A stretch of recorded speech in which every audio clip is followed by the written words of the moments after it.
Hello everyone, भाई कैसे हैं आप? तो बहुत ही बढ़िया होंगे। तो चलिए शुरुआत करेंगे सेक्शन इसकी टू की पार्ट टू की ना, एडवांस मैथ्स की। आप एक दिन आप अर्थमेटिक का सेक्शन देखते हैं और एक दिन आप एडवांस का सेक्शन देखते हैं।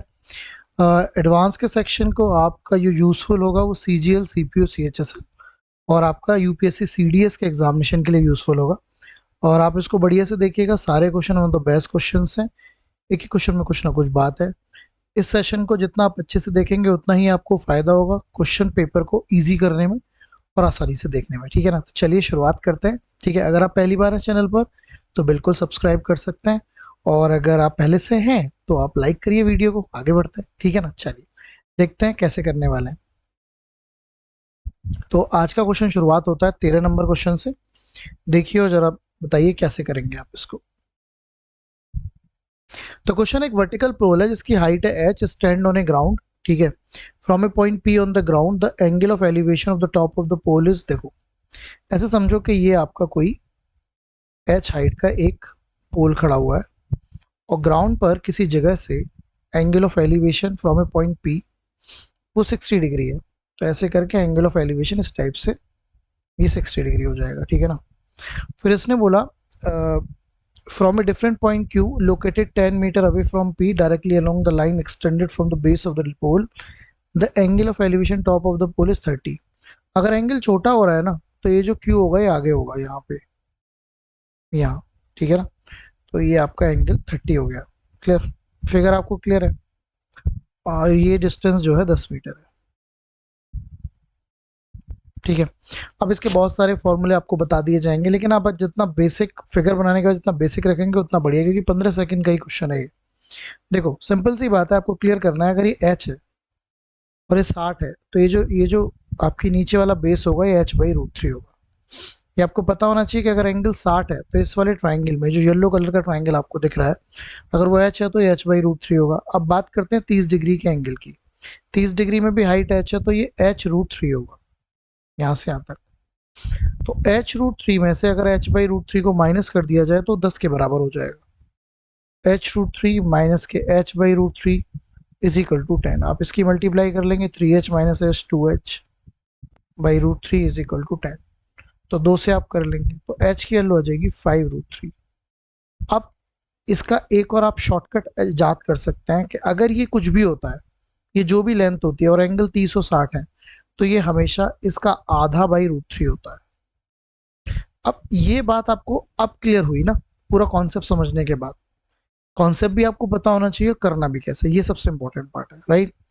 तो अगर एंगल 360 है और वो डिस्टेंस ऐसे ही अगर ये एच होगी तो ये बेसिकली डबल √3 होगा नीचे वाला। क्लियर? इनमें ये रिलेशन हो जाता है, तो रिलेशन को जानिए, समझिए। क्लियर?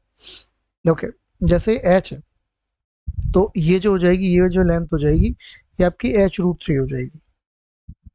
ठीक है, तो ये बात आपको करनी है। चलें आगे बढ़े, चलो आगे बढ़ते हैं। तो आंसर आ जाएगा 5√3। क्लियर? ओके, इसको देखो कैसे करेंगे, ट्राई करके देखो तरीका क्या होगा करने। पढ़ो और जानो। क्वेश्चन है, राइट सर्कुलर कोन है जिसकी रेडियस है 7 और उसकी हाइट है 24। ए sphere is place inside the cone such that touches the base and the slant surface of the कोन। देखो ऐसा समझो कि ये आपका कोन है। ठीक है, इस टाइप का कोन रहेगा और इसकी रेडियस दे दी 7 और हाइट आपको दे दी 24। रेडियस 7, हाइट आपकी 24। फिर इसने बोला ए sphere is place inside such cone that touches the base and the slant surface of the cone. तो वो देखो कुछ ऐसा दिखेगा।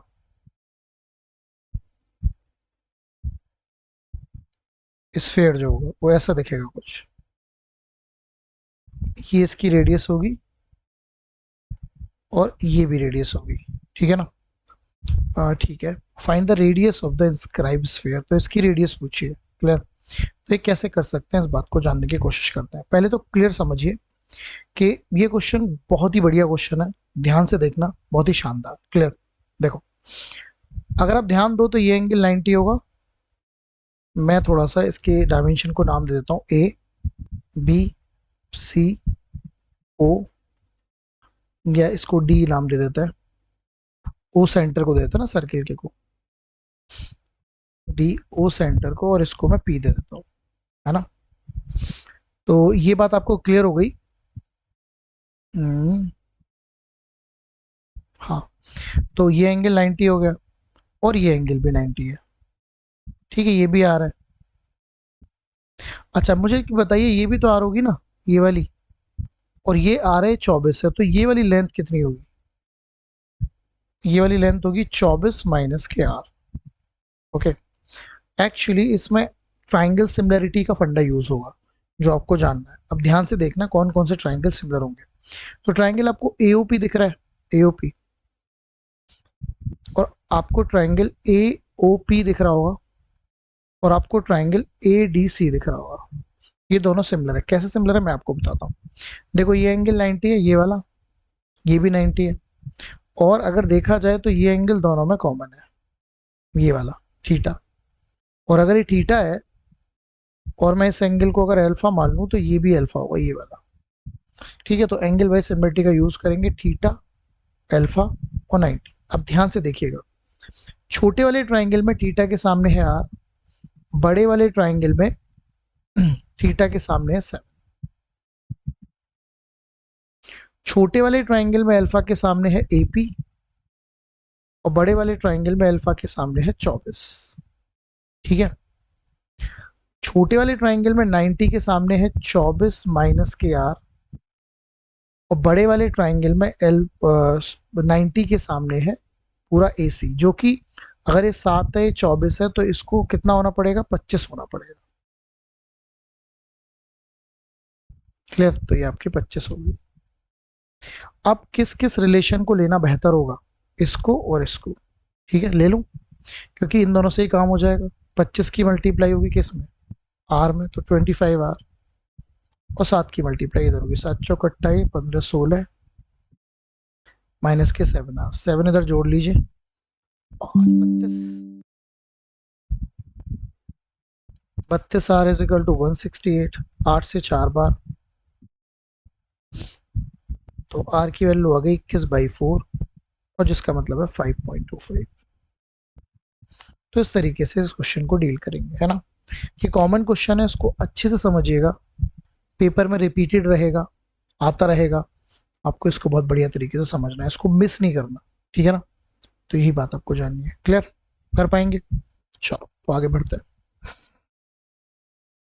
हैं। देखो इसे कैसे करेंगे। If the parameter of regular octagon is 80 centimetre, what is the side length? ये क्या बात होती है, ऑक्टागन में होती है 8 साइड, ले जी, ऑक्टागन में 8 साइड होती हैं, सारी बराबर होती हैं, उसका पैरामीटर ये होगा, और ये 80 दे रखा है। तो बस ये यही पूछ रहा था कि ऑक्टागन में कितनी साइड होती हैं, तो ये आपका राइट आंसर आ गया। ओके, चलो आगे चलते हैं। A circular wheel is divided into 8 identical sectors. If the area of the sector is 45 centimeter square, what is the radius of the wheel? ठीक है ना। अब इसने बोला एक सर्कुलर है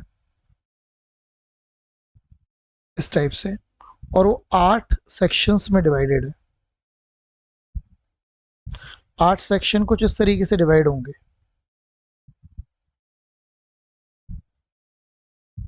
हो गए, और हर एक सेक्शन का जो एरिया है वो 45 सेंटीमीटर स्क्वायर है। तो इसका पूरा एरिया 8 इंटू 45 आ गया, और सर्किल का पूरा एरिया क्या होता है, पाई आर स्क्वायर, ठीक है। बस तो कैलकुलेशन कर लीजिए, 22/7 आर स्क्वायर, और 8:45, ठीक है। 8 4 2 से कट कर लेता हूँ, और कुछ हो सकता है? और तो कुछ नहीं होगा, बस तो कैलकुलेशन ही करनी पड़ेगी। 7 चौक 28, आर स्क्वायर की वैल्यू देख लेते हैं। 28 × 45, तो आर स्क्वायर की वैल्यू आ गई 28 × 45/11। अच्छा 11 से अगर इसे मैं काटता हूँ, 44 और 0, लगभग 4 बार कटेगा, 4 बार कटेगा, और मैं 4 की मल्टीप्लाई 8 में करता हूँ, 4 × 32, 112, तो 112 लगभग 10 से ऊपर तो जाएगा ही, तो यही आंसर है, राइट। तो लगभग में यही आंसर होगा 10.7। क्लियर, बात क्लियर हुई? उस तरीके से आप इसको डील कर लेंगे। तो इस तरीके से आप कर लेंगे, ठीक है ना। तो ये इस इजी क्वेश्चन है, बस आपको ये समझना था 8 सेक्शन में डिवाइड करना है, तो इसको इस तरीके से करना है। चलो इसको पढ़ते हैं। If the lateral surface area of A prism is this and height is this, what is the parameter of base. देखो मैं आपको क्लियर कर दूं, प्रिज्म का जो वॉल्यूम होता है वो होता है area of base into height, है ना। और इसका जो लेटरल सरफेस एरिया होता है, लेटरल सरफेस एरिया, वो होता है parameter of base into height. अब इसमें लेटरल सरफेस एरिया आपको गिवन है 240, और पैरामीटर ऑफ बेस की अगर हम बात करें, पैरामीटर ऑफ बेस तो पूछा ही है, और हाइट आपको 8 दे रखी है, तो 8 से आप इसे कट कर लीजिए 30, तो पैरामीटर ऑफ बेस कितना आ गया 30। तो 30 आपके इस क्वेश्चन का राइट आंसर हो जाएगा। ठीक है, डन है बात, कर पाएंगे। चलो तो आगे बढ़ते हैं। तो ये फॉर्मूले को याद रखिएगा, लेटरल सरफेस एरिया का फॉर्मूला ये होता है। और इसी में अगर मैं टोटल सरफेस एरिया की बात करूं ना, टोटल सरफेस एरिया, तो टोटल सरफेस एरिया में लेटरल सरफेस एरिया तो आएगा ही आएगा, और प्रिज्म में ना दो बेस होते हैं, तो 2 इंटू एरिया ऑफ बेस और जुड़ जाएगा, इसको बोलते हैं total surface area of prism. ठीक है ना। पिरामिड में थोड़ा मुद्दा बदल जाता है, ठीक है। ओके चलो वो बात करेंगे, पिरामिड भी आएगा। चलो इसको सॉल्यूशन करते हैं। तो आपसे पूछा सॉल्व द सिस्टमिक इक्वेशन, तो इसमें क्या करना है आपको, इन इक्वेशंस को सॉल्व करना है। तो आपको दोनों तरफ y दिख रही है, तो y को बराबर कर दो, इधर से 2x प्लस 1 आ गया, तो इधर से माइनस एक्स प्लस 4 आ गया, x इधर जोड़ दो 3x, 1 इधर माइनस कर दो, तो x की वैल्यू 1 आ गई। x की वैल्यू 1 रख देते हैं तो y की वैल्यू 3 आ जाएगी, तो 1 3। कोऑर्डिनेट हमेशा किस में लिखा जाता है, कोऑर्डिनेट हमेशा एक्स वाई फॉर्म में लिखा जाता है, तो 1 और y की वैल्यू 3, तो आंसर आ गया 1 3। ओके, आप सेटिस्फेक्शन भी करा सकते थे। इसको समझते हैं। The two circular touches internally, how many common tangent do they have. अब देखो सर्किल एक दूसरे को इंटरनली टच करते हैं, तो इंटरनली टच इस टाइप से करते हैं। जब इंटरनली टच करेंगे तो एक ही पॉइंट पे करेंगे, ये कोई पॉइंट है टच वाला, तो एक ही ऐसी टेंजेंट होगी जो खींची जा सकती है, तो आंसर कितना आएगा 1। मैं क्लियर कर देता हूँ। ये पहली कंडीशन ये होती है कि अगर दो सर्किल एक दूसरे से अलग है, तो एक टेंजेंट ये खींची जा सकती है, एक ये खींची जा सकती है, एक ये खींची जा सकती है, एक ये, तो इस केस में 4 टेंजेंट होती हैं। दूसरी कंडीशन ये होती है कि दो सर्किल एक दूसरे को आउटर रूप पे टच करते हैं, एक ये खींची जा सकती है, एक ये खींची जा सकती है, एक ये खींची जा सकती है, तो कितनी खींची जा सकती है 3। तीसरी कंडीशन ये होती है कि दो सर्किल एक दूसरे को कट करते हैं, कट करेंगे तो एक ये खींची जा सकती है, एक ये खींची जा सकती है ना। चौथी कंडीशन ये इंटरनल टच वाली हो गई, है ना। और पांचवी कंडीशन होती है वो एक दूसरे के कोसेंट्रिक हैं, विदाउट मतलब अलग अलग रेडियस के, तो इसमें टी 0 होती है और इसमें टी कितनी थी 2। तो ये सारी कंडीशंस होती हैं, इसमें इस कंडीशन की बात कर रहा था, तो आंसर कितना आएगा 1। तो पेपर में इन कंडीशंस में से कोई सी भी एक कंडीशन आपसे पूछ लेगा, ठीक है। चलो इसको पढ़ते हैं। दो कॉर्ड्स हैं AB और CD equal in length are at 10 centimetre from the centre of a circle, if the radius is 26 centimetre, what is the length of AB। देखो ये सर्कल हो गया, कॉर्ड AB और CD आर इक्वल लेंथ, ठीक है। तो ये cord हो गई AB और CD ऐसे होंगे इक्वल लेंथ की, AB होगी और ये आपकी CD होगी, है ना, सेंटर हो गया। ये जो डिस्टेंस दे रखी है आपको 10 सेंटीमीटर दे रखी है, और इसकी जो रेडियस दे रखी है वो 26 दे रखी है, तो 26 है 10 है, तो इसको होना पड़ेगा आपको कितना 24, ठीक है।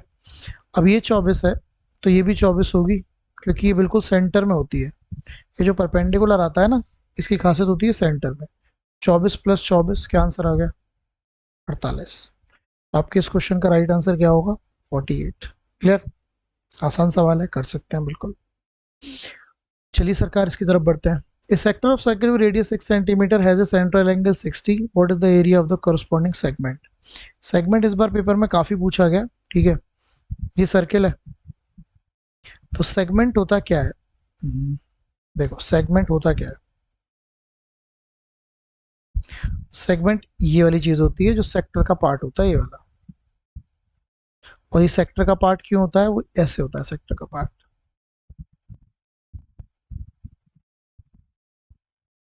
ठीक है, अब बात को समझते हैं।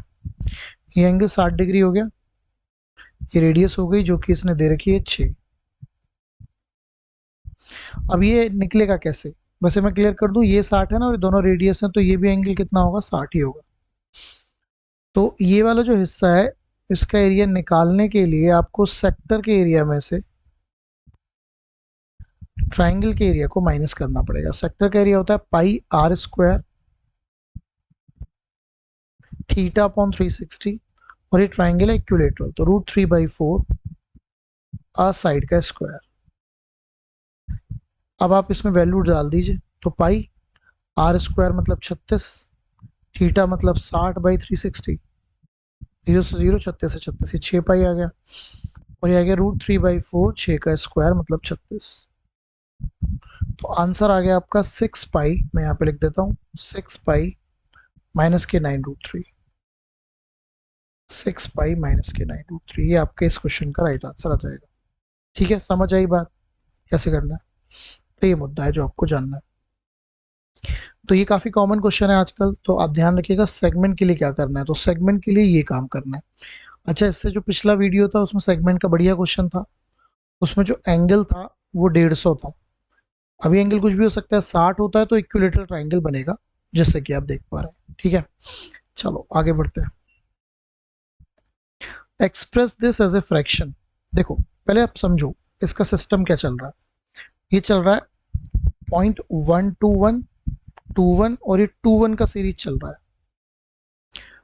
आपका जो रिपीटेशन है वो 21 से है, ठीक है ना। तो इसका मतलब आप इसको लिखेंगे 121 पे बार, क्योंकि जो रिपीटेशन है वो 21 का है तो 21 पे बार आएगा। अब इसको लिखने का तरीका क्या होगा ये जानने की कोशिश करिएगा। देखो सबसे पहले आपको क्या लिखना है? 121 लिखना है, जिस पे बार नहीं है उसको माइनस करना है। समझ में आया? ध्यान से सुनिएगा, पूरा लिखना है, जिस पे बार नहीं है उसको माइनस करना है। कितने पर बार है? 21 पर, उतने 9 लिखना है, और जितने पर बार नहीं है उतने 0 लिखना है। This is the way to write it down in the fraction value. ये आपका 120 आ गया और ये आपका 990 आ गया। आप इसे 3 से कट कर लीजिए, तो 4/33। तो इसका जो राइट आंसर आएगा वो कितना आएगा? 4/33। ठीक है, चलिए आगे चलते हैं। ओके, इसको समझिए आप, बढ़िया बढ़िया क्वेश्चन आएंगे अब।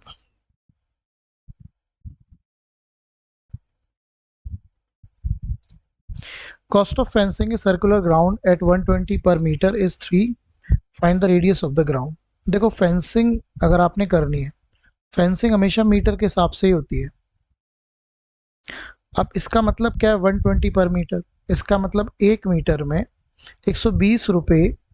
जब कोई फेंसिंग करता है तो उसमें 120 रुपये 1 मीटर के लेता है। अब आपको पैसे गए 3768, तो 3768 को आप 120 से डिवाइड कर दो। ये जो आएगी ये पूरे फेंसिंग की लेंथ आ जाएगी, और फेंसिंग की लेंथ मतलब यही पैरामीटर है। और आप जानते हैं सर्किल की रेडियस जो होती है, अगर आर होती है तो पैरामीटर होता है 2πr, और उसकी वैल्यू आपको मिल गई 3768 अपॉन 120। अब थोड़ा कैलकुलेशन कर लेते हैं, जैसे कि 2 से कट कर लेते हैं, है ना, फिर 2 से कट कर लेते हैं, फिर 11 से कट कर लेते हैं। 11 से तो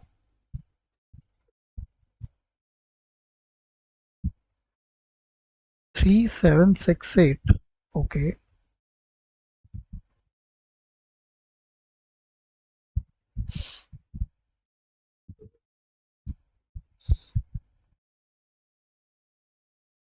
चलो मत करो, 12 से कट कर लो, 12 से कर लो या यहाँ से कर लो 4 से।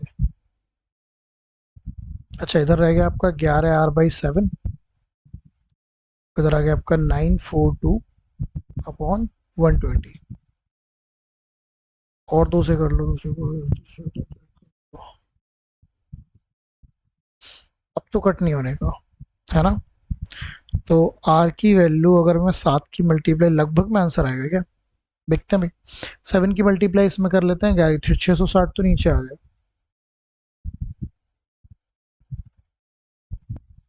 और 7 की मल्टीप्लाई इसमें 3297, इससे लगभग जाएगा 5 बार।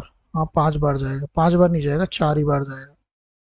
हाँ तो इसका आंसर लगभग 5 में आ जाएगा, क्योंकि 660 से अगर आप इसे करेंगे तो लगभग 4 पॉइंट समथिंग टाइम जाएगा, क्योंकि अगर इसमें 5 की मल्टीप्लाई करता हूँ मैं, पंचंग 30, हाँ तो लगभग देखो 3300 राइट चला गया ना, ये लगभग 3300 है, तो इसका आंसर 5 मीटर आएगा।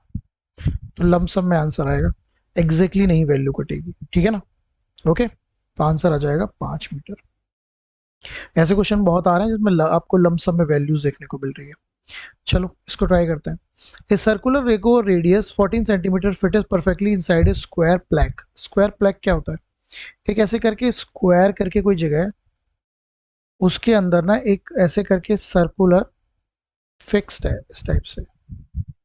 जब फिक्स होगा तो सारों कोनों को छुएगा, ठीक है। लोगो ऑफ रेडियस, तो इसकी रेडियस 14 है, एक की रेडियस 14 हो जाएगी, तो ये जो लंबा जो स्क्वायर है इसकी साइड 28 हो जाएगी, ठीक है। Find the area of unused square space around the circle, तो बेसिकली ये पूछ रहा है, ठीक है। तो फिगर बनने के बाद चीजें बड़ी क्लियर हो जाती हैं। तो बेसिकली स्क्वायर के एरिया में से सर्किल का एरिया माइनस होगा। स्क्वायर का एरिया होगा 28 का स्क्वायर, और सर्किल का एरिया होगा πr², तो 22/7, 14 × 14, है ना। तो 784 आ गए, और 44, 28 × 22, तो 28 दूरी ऐसे कर सकते हैं, है ना। 616, 616 इसमें से माइनस कर देते हैं, तो 14 में से 6 गए कितने आपके 8, 7 में से 1 गए कितने 6, 168, 168.25 इसने दे रखा है। एग्जैक्टली 168 आ रहा है, फिर 68.25 क्यों दे रखा है भाई, मेरे का कोई रीजन होगा, ठीक है ना। तो एग्जैक्टली क्या आंसर आ रहा है 168, ठीक है। डन है बात, बाकी आप बताना क्या दिक्कत है, ठीक है। कर पाएंगे, समझ में आ रही है बात। हाँ भाई, बात कुछ समझ में आ रही है या नहीं आ रही ये बताओ जल्दी से। चलो इसको देखो। A circular clock has a radius of 14 centimeter. Calculate the distance covered by the trip of the minute hand in 30 minutes, assuming it is positioned at the edge of the clock face. Covered by the tip of the minute hand. जो minute hand जो होती है ना 30 minute में, अगर ये आपकी कोई क्लॉक है, मिनट हैंड 30 मिनट में अगर यहाँ पर थी मिनट हैंड, तो 30 मिनट में नीचे आ जाएगी, तो जो एंगल कवर करेगी वो 180 डिग्री करेगी, है ना। रेडियस आपको दे रखी है 14, तो आपको बेसिकली सेमी सर्कल का एरिया निकालना है, ये तो निकालना है। डिस्टेंस कवर्ड, तो आपको बेसिकली सेमी पैरामीटर निकालना है, क्योंकि डिस्टेंस जो कवर होगी वो यहाँ से यहाँ से यहाँ से यहाँ से यहाँ होगी। आपको πr की वैल्यू निकालनी है, पाई की वैल्यू 22/7 और r की वैल्यू 14, तो 44 सेंटीमीटर आपके इस क्वेश्चन का राइट आंसर हो जाएगा, ठीक है। चलिए आगे चलते हैं, इसको समझते हैं। What is the slope of the perpendicular to this, ये आपको पूछा है। सबसे पहले मैं क्लियर कर दूं, कोई भी इक्वेशन अगर इस फॉर्म में लिखी हो y = mx + c, इस फॉर्म में, तो इसमें m जो होता है वो स्लोप ही होता है। अब ये जो इक्वेशन लिखी हुई है y = -3x + c, तो इसमें जो -3 है इसको मैं m1 ले लेता हूं, ये -3 इसका स्लोप आ गया। अब मैं आपको क्लियर कर दूं कि अगर if two lines are perpendicular, आपको पता होना चाहिए टू लाइंस आर परपेंडिकुलर, तो उनके जो स्लोप का मल्टीप्लिकेशन होता है वो हमेशा -1 होता है। अब m1 की वैल्यू तो -3 है और आपको उसी का दूसरे वाले का स्लोप निकालना है, तो जो m2 की वैल्यू आएगी वो आ जाएगी 1/3। क्या आ जाएगी? 1/3। That will be the right answer. अच्छा, अगर दो लाइंस पैरेलल होती हैं तो क्या होता है? If two lines are parallel, parallel होती हैं तो m1 is equal to m2 होता है ना। तो ये दो कंडीशंस होती हैं, ये और ये परपेंडिकुलर की कंडीशन होती है। तो इन दोनों कंडीशंस को आप इजीली अंडरस्टैंड कर सकते हैं और इजीली अपने सॉल्यूशन में ला सकते हैं। ठीक है, चलें आगे। चलो आगे बढ़ते हैं। x प्लस 1/x आपको 3 दे रखा है, तो आपसे पूछा है कि भैया x की पावर 4 और प्लस 1/x की पावर 4 बताओ। तो सिंपल है, आपने इसका स्क्वायर करना है।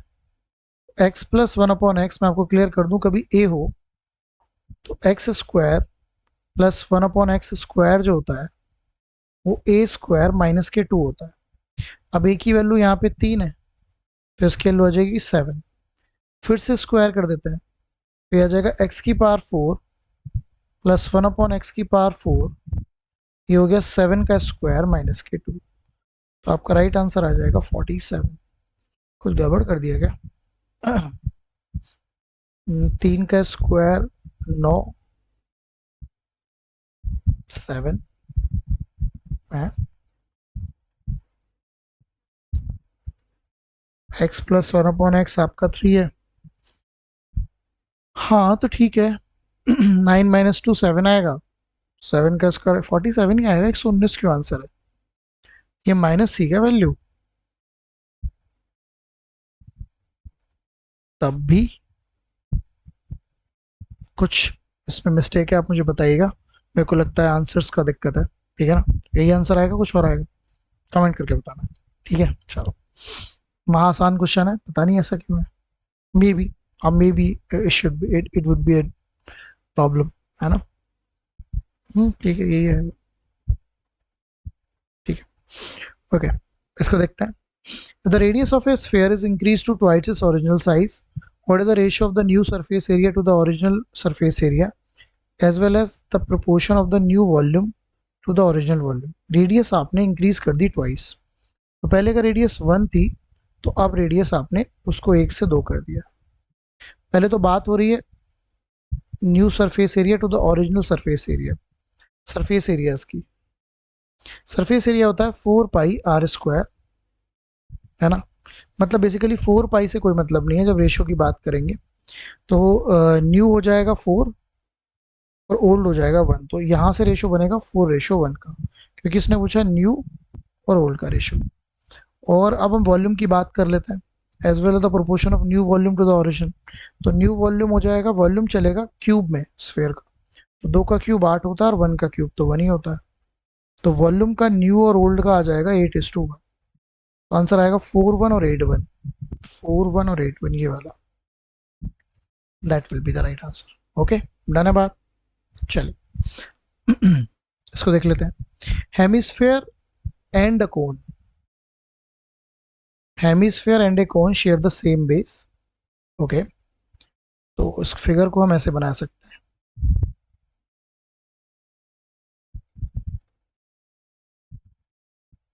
ये आपका हेमिस्फेयर और ये अपना सेम बेस, ऐसे आइसक्रीम टाइप की दिखेगी आपको। हैव इक्वल वॉल्यूम, ठीक है। Given that the common radius is R, तो this is R, this is R. Okay,